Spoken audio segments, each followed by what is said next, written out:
Fedele al suo motto ed al suo spirito fatto di multiculturalismo ed accoglienza, la Perdonanza Celestiniana numero 719 si apre al mondo e lo fa ospitando una nutrita delegazione proveniente dallo Stato del Burundi. A guidare la rappresentanza del governo di Bujumbura è il ministro per l'agricoltura Odette Kaitesi. L'esponente politico, oltre a rimarcare il grande significato simbolico della visita, il Burundi infatti è in una fase di pacificazione democratica dopo aver attraversato una sanguinosa guerra civile che ha messo di fronte le due etnie maggioritariamente presenti nel paese, ovvero Hutu e Tutsi, si è focalizzata anche sulla sua ricaduta concreta in termini di collaborazione con le istituzioni del territorio abruzzese.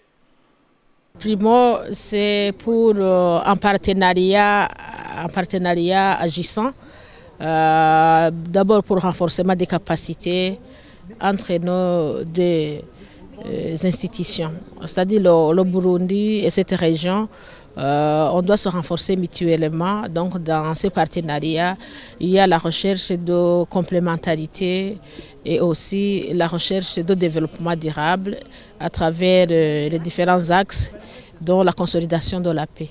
Quindi per loro è importante, come ultima parola parla sempre di consolidare la pace, fortificare un po' questa situazione di pace, però chiede a noi questa partecipazione come un accompagnamento per rinforzare le capacità umane, anche tecniche. E j'ai pu ajouter che demain on rencontre l'università.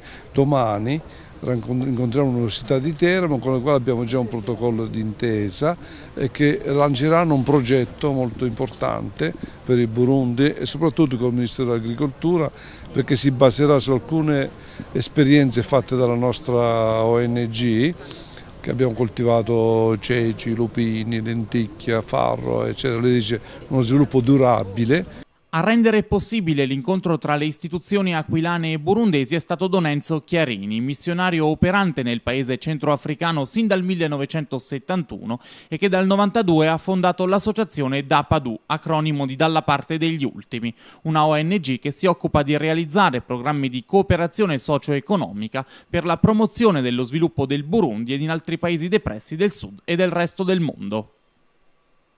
Siamo riusciti in quella provincia a creare non solo punti di sviluppo importanti come ospedale, le scuole, 7 scuole, acquedotti, cooperativi, caseificio, non ultimo anche una bella chiesa, progetti anche per salvare e accogliere i bambini soldato assieme agli americani.